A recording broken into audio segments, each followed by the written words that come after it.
Hi, my name is Kelly, and today I'm going to show you 3 pandiculation exercises you can do after you've gone on a long car drive or maybe have been sitting at your desk for a long period of time. But first, it's important to understand the difference between stretching and pandiculation. So stretching you're probably more familiar with, and this is moving your limbs through a range of motion with the goal of obtaining greater range of motion. Pandiculation is a little different. Pandiculation is the goal is to decrease tension and thus increase your range of motion.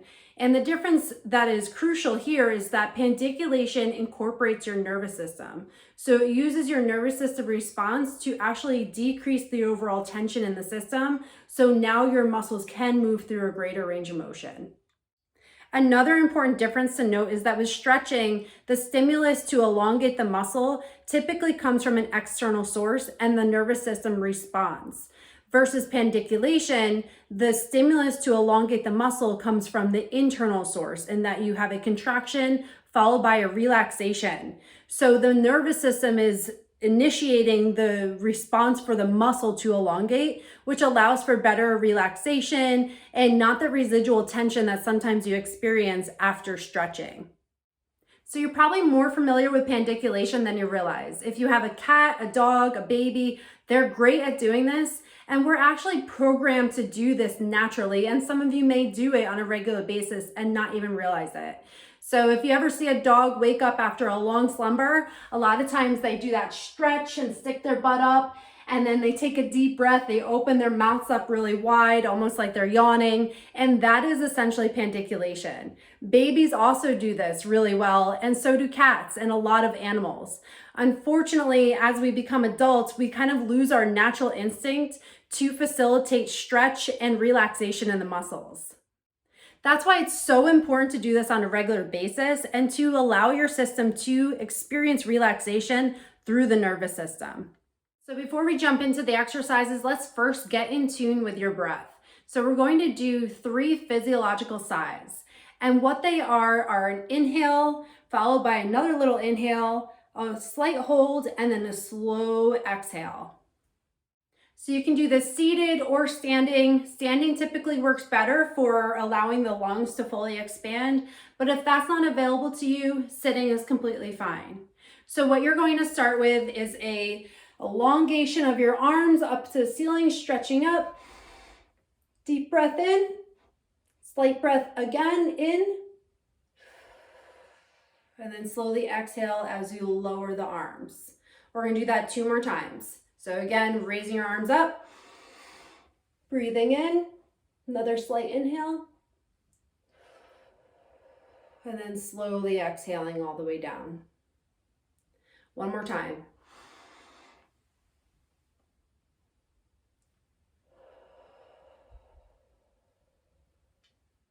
So that same breathing pattern that we just did there is what you're going to do for each of these exercises. So the first one you're going to do is interlacing your fingers, and then let me just change my direction here. So you're going to actively push out like this. So the difference is you're not just bringing your arms out, you're actively pushing as if you were pushing against someone in front of you. As you do that, you're going to inhale. So push and inhale. Inhale a little again. And then slowly exhale and lower down the arms. We're going to do that again. So again, actively pushing out. Inhale fully.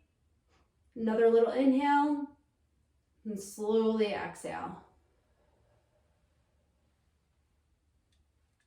For the next one, you're actually going to make a fist and have them oppose each other. You're going to push into yourself. So it's actually like you're fighting yourself here. And you should feel your pecs contracting while you're doing this. Again, we're going to complement that with the same breathing pattern that we just did. So again, fist up, pushing in against each other. Again, this is active. Hold that. Inhale fully. Inhale again. And then as you exhale, you're slowly releasing that tension. Okay, we're gonna do that 1 more time. So again, fists up, again, opposing each other, pushing in as you inhale. Inhale again. And then slowly exhale as you relax the muscles.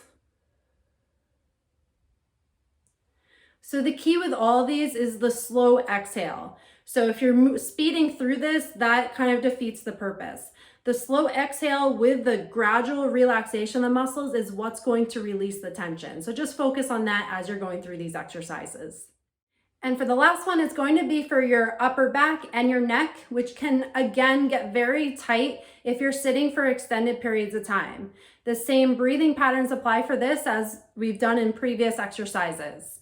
So what you're going to do is bring your shoulders up. If you don't have that available to you, you can also do it from a lower position, but ideally up is going to be better. And then you're going to squeeze back as if you were trying to touch your elbows. Again, you're not going to touch, but the effort is where it's at. So contracting those upper muscles in your back, holding that position, and then you can also perform like a chin tuck, almost like you're trying to give yourself a double chin there. So again, bringing the elbows back, tucking the chin, and while we're holding that contraction, we're breathing in. So again, tuck back, breathe in, and again, and then slowly exhale as you slowly release the muscles that you were just contracting. We're gonna do that again. So bringing elbows up, trying to touch the elbows back. You should feel the muscles in your upper back contracting, as well as maybe some of the muscles in your upper neck, Again, squeezing, tucking the chin, breathing in, and again, and then slowly exhaling as you release those muscles. So you can repeat these exercises as needed, especially if you've gone for a long car ride or you've been sitting at your desk for a long period of time working. It's important to note that you should not be feeling any discomfort or pain from doing these exercises. If you are, you want to tone it down a little bit and then only go within a range that is comfortable for you. If you're experiencing pain from this, it's actually going to be counterproductive. The nervous system, when it experiences increased pain from doing this, is actually going to increase the tension as a protective mode. So it's important to only do it within a tolerable range and then build up as you go. So it's not meant to be a one-time fix-all. It's meant to be a lifestyle change and a practice that you can do regularly, especially when you've been sitting for a long period of time. If you found this helpful, leave your comments below. I would love to hear from you, and also subscribe to the channel. I post a lot of content similar to this, and I also post the videos from my podcast, Rewiring Health, which has a lot of great guests on it. So again, please like, share, leave your comments. I'd love to hear from you.